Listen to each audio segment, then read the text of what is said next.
வணக்கம் மக்களே. பொதுவாக சிவனுக்கு தான் நெற்றிக்கண் இருக்கும். ஆனால் இங்கே இருக்கிற பெருமாளுக்கும் நெற்றிக்கண்ணோட இருக்காருங்க. மும்மூர்த்திகளோட வடிவமாக நெற்றிக்கண்ணோடையும் அஸ்தத்தில் பார்த்தீங்கன்னா தாமரை மலரோடையும் மார்பில் பார்த்தீங்கன்னா மகாலட்சுமி அணிஞ்சிட்டு இருக்காரு. இந்த கோவிலுக்கு வந்தீங்கன்னா மும்மூர்த்திகளை தரிசனம் பண்ண பலன் கிடைக்குங்க. இந்த கோவில் எங்கே இருக்குன்னு பார்த்தீங்கன்னா காஞ்சிபுரம் டு செங்கல்பட்டு போகிற வழியில் பழைய சிவரன்ற ஊர் பக்கத்தில் இருக்க திருமுக்கடல் தாங்க இருக்குது.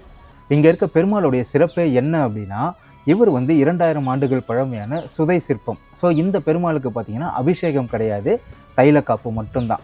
இதை விட இன்னொரு முக்கியமான சிறப்பு, பாலாறு, வேகவதி ஆறு, செய்யாறுன்னு 3 ஆறுகள் சங்கமிக்கிற இடத்துல அதோடைய கரையோரத்தில் தான் இந்த பெருமாள் இருக்கார்.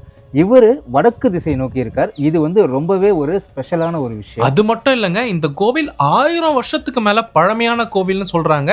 இந்த கோவிலோட பேர் அப்பன் பிரசன்ன வெங்கடேச பெருமாள் திருக்கோவில் தாங்க. இன்னும் இந்த கோவிலை பத்தி பல சிறப்புகளை அடுத்தடுத்த வீடியோல நம்ம பார்க்கலாம்.